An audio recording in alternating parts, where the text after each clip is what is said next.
மக்களை குருடர்களாக்க முயற்சிக்காத இரு எம்பிக்களுக்கான நஷ்டஈடு விவகாரம் தொடர்பில் அரசாங்கம் மீது தொலவத்த சீற்றம் என்பதாக இந்த செய்தி வெளியாகிறது.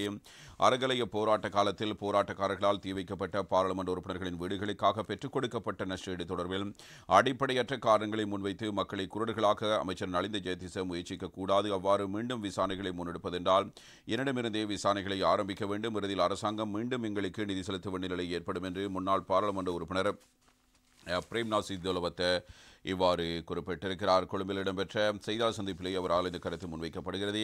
எங்களின் பரம்பரைக்குரிய வீடுகளை உடைத்து எரித்து சீரழிக்கப்பட்டு ஒரு சில பாராளுமன்ற உறுப்பினர்கள் உயிரிழந்து ஒரு சில எம்பிக்கள் காயங்களுக்குள்ளாகியுள்ள நிலையில் அவர்களுக்கு வழங்கப்பட்ட நிவாரணம் தொடர்பில் கணக்கெடுப்பு நடத்த தற்போதைய தேசிய மக்கள் சக்தி அரசாங்கம் முயற்சிக்கிறது. விசாரணைகளை முன்னெடுக்க திட்டமிடுகிறார்கள். இது தொடர்பில் நான் மகிழ்ச்சி அடைகிறேன். தயவு செய்து அது தொடர்பிலான விசாரணைகளை என்னிடமிருந்து ஆரம்பியுங்கள். நான் தகவல் அறியும் உரிமையை சட்டத்தினூடாக கேட்ட இந்த நிவாரணம் கணக்கெடுப்பு தொடர்பான முறை எனக்கு சமர்ப்பிக்க வேண்டும்.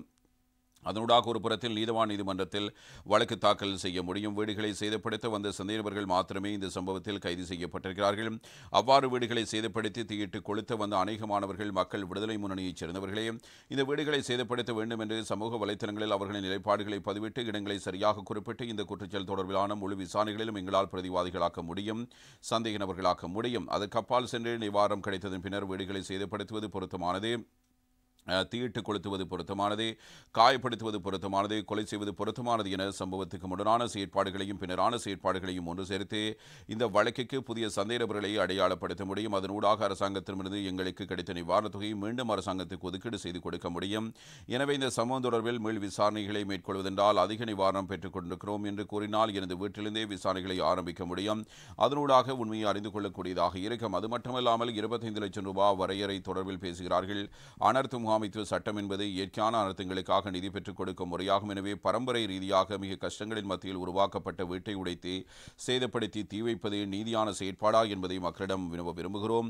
இது இயற்கையான செயற்பாடா? இதனை அனர்த்த முகாமைத்துவ சட்டத்தின் கீழான நிவாரணத்தின் கீழ் கணக்கெடுக்க முடியுமா? எனவே நலிந்த ஜெயதிச மக்களை குருடராக்க முயற்சிக்க கூடாது. இந்த அரசாங்கத்தின் கணிப்பின்படி செயற்கையாக இடம்பெற்ற இந்த சம்பவம் அனர்த்த முகாமைத்துவ சட்டத்துக்கு உட்படலாம். ஆனால் செயற்கையாக இடம்பெறும் ஒரு சம்பவம் கடவுளின் சட்டத்துக்கு உட்படுமா என்பது மக்களுக்கு சரியாக புரியும்.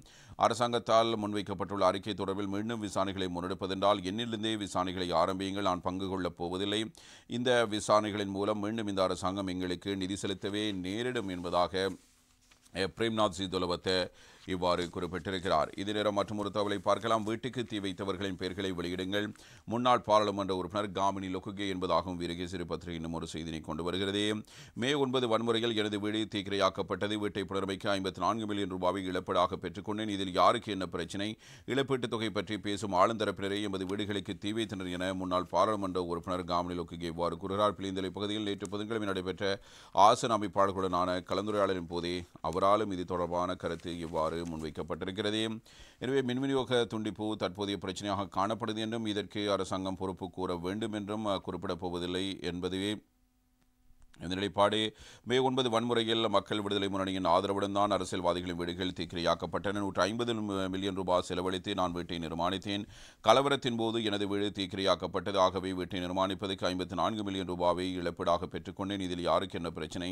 இழப்பீட்டுத் தொகையை பெற்றுக்கொண்ட அரசியல்வாதிகளின் பெருவிவரங்களை வெளியிடும் தரப்பினர்கள் தான் எமது வீடுகளுக்கு தீ வைத்தார்கள். முடிந்தால் அவர்களின் பெயர்களை அரசாங்கம் பகிரங்கப்படுத்த வேண்டும் என்பதாக காமினி லொக்குகே முன்னாள் பாராளுமன்ற உறுப்பினர் இவ்வாறு தெரிவித்திருக்கிறார்.